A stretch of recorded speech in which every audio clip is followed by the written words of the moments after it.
Hi guys, Fernando here again.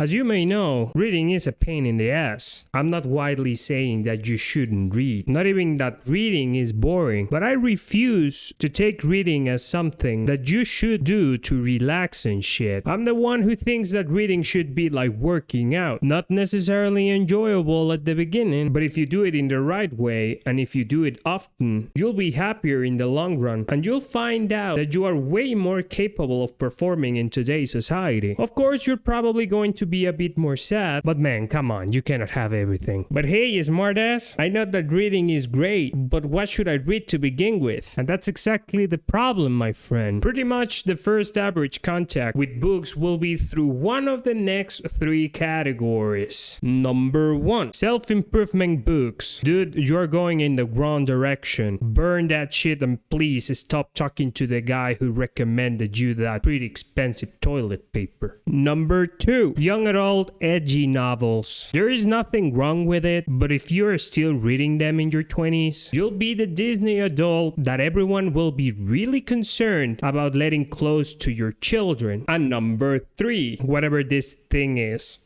By the way, why there are so many books like this and the author is always a white, straight female? Well, anyways, I honestly think that the very first pieces of entertainment we consume in our younger years will pretty much affect the way in which we'll face life in the upcoming years. To give you a quick example, I remember that from a very young age, the two shows I've always watched were Dragon Ball Z and Knights of the Zodiac. Saint Seiya for those purists out there. And even if it sounds kinda edgy, if you really dig into each character's personality and the plot overall, you'll find a really wide set of values that I found universally applicable. Discipline, consistency, protecting others at any cost, solidarity, etc, etc. And I'm not saying that those values aren't present in today's shows, but definitely the way they did it was always accompanied by more mature topics such as violence, inequality, oppression, and even racism. Of course, by today's standards, this seems like something we want to avoid kids being aware of. But sadly, in a few years, they'll figure it out that reality out there is filled with really unfortunate experiences. But what does this thing has to do with young adult novels, you may ask? Well, it's pretty much the same scenario. Even if we can point out a few young adult novels, most of them are as deep as a glass of water. But definitely I have one that should take the lead and show how, even if it isn't a Nobel Prize novel, it's definitely something I'd buy for my future children after we finish Knights of the Zodiac. And that book is Red Rising from Pierce Brown.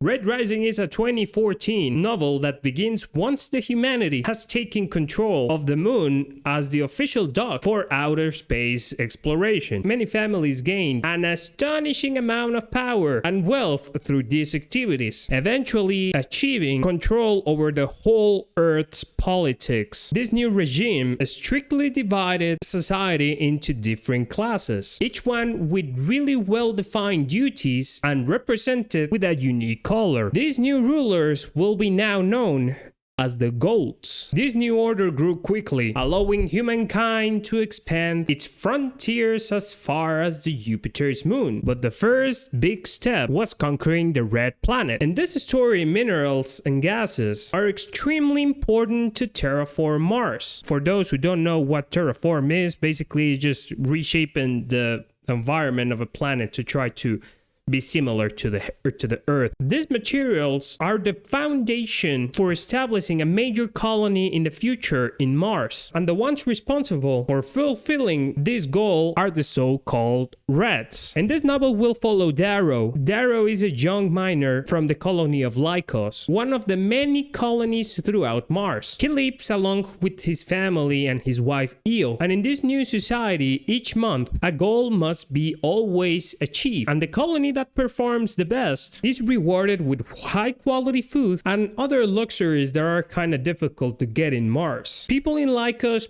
practically they live in a long-lasting hardship, even when high sacrifices are made. And this time, after many losses, Io asked Darrow if he really thinks that life is just this, basically being enslaved by a group that simply doesn't care about reds. Everything seems designed to keep them digging without ever digging deep into why they have to live like this. Without getting into big spoilers, we'll follow Darrow's quest to find out why Reds cannot go to the surface, why his people need to suffer from generations and generations for the so-called greater good for humanity, and to discover whether they really are the foundation needed to conquer Mars. Of course, we cannot compare Red Rising with the all-time classics of literature, but definitely, and as I mentioned at the beginning of the video, this is a much needed type of young adult fiction to bring some balance to a genre that is sadly getting worse and worse. Even if the novel is filled with high testosterone moments, what's remarkable is that Pierce Brown manages to portray how bravery, friendship, resilience, and many other universal values can blend into a fast-paced book that is genuinely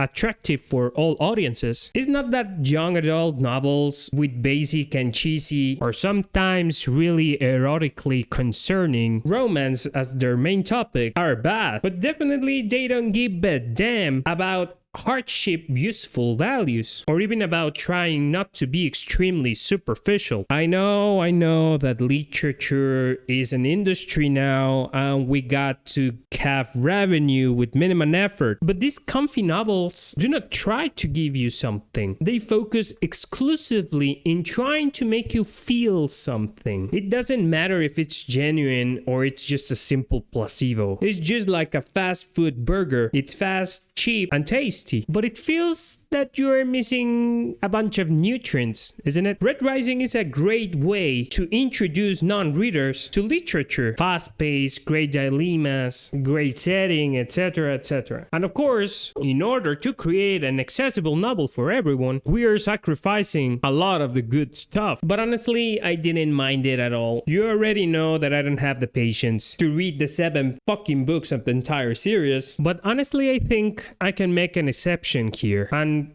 give the second book a try. So yep, that's all for today, guys. Please don't read crap. Try to read great books. Heartstopper is not a great book. Please leave a like and subscribe and leave a comment because I would be happy to fight every single one of you in the comment section. See you around, suckers.